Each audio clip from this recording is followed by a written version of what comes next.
بنو امیہ کے بعد جب خلافت کا سلسلہ بنو عباس تک پہنچا تو عباسیوں نے بڑے عمدہ طریقے سے اسلامی ریاست کو وسعت دیا، عوام میں عدل و انصاف قائم کیا۔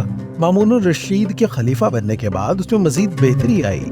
مامون الرشید کو نظم و ضبط سے گہری دلچسپی تھی۔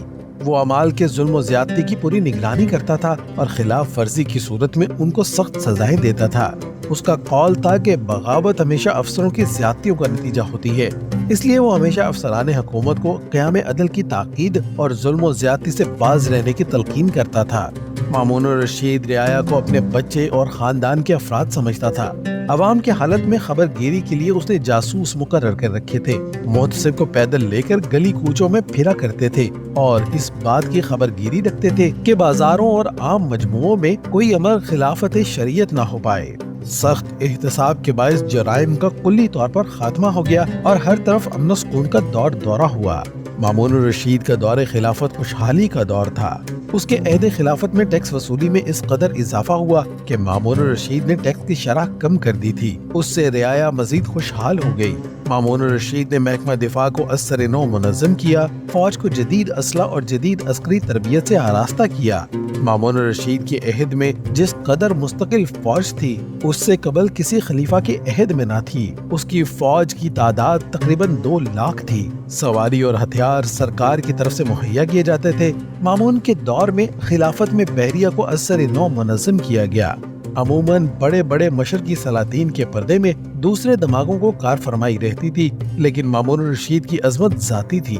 وہ کسی سہارے کا محتاج نہ تھا، اس لیے مورخین مامون کو سلسلہ عباسیہ کا درمیانی گوہر کہتے ہیں۔ یہ ایک مسلمہ حقیقت ہے۔ دولت عباسیہ کا ایک عظیم حکمران تھا۔ اس کا عہد خوشحالی اور کامرانی کا عہد تھا۔ مامون رعایا کے احوال سے باخبر رہنے کی ہر ممکن کوشش کرتا تھا۔ ہارون الرشید بھیس بدل کر بغداد کی گلی کوچوں میں پھرا کرتا تھا، لیکن مامون الرشید نے جاسوسی نظام کو مستحکم بنیاد پر منظم کیا۔ صرف بغداد شہر میں 1700 عورتیں جاسوسی پر مامور تھیں۔ مرد جاسوسوں کی تعداد کثیر اس کے علاوہ تھی۔ احتساب کے معاملے میں مامون بہت سخت تھا۔ محتسب اس بات پر نگاہ رکھتے تھے کہ جانوروں پر اس کی طاقت سے زیادہ بوجھ نہ ڈالا جائے، کشتی میں زیادہ آدمی سوار نہ ہونے پائے، راستہ یا سڑک پر کوئی مکانات گرنے کے قریب ہوں ان کو مالکوں سے کہہ کر گرا دیں، جو معلمین لڑکوں پر زیادہ سختی کرتے ہوں ان کو سزا دیں، کوئی شخص ناپ تول میں کمی نہ کر سکے۔ مامون الرشید نے پیمانوں میں یکسانیت پیدا کی تاکہ ناپ تول میں کمی بیشی نہ ہو سکے۔ محکمہ انصاف میں مامون نے اسلامی روایات کے مطابق انصاف کا بلند معیار قائم کیا۔ قابل اور صاحب کردار قاضی مقرر کیے، ان کی زیادہ تنخواہیں مقرر کی تاکہ کوئی رشوت کی طرف راغب نہ ہو۔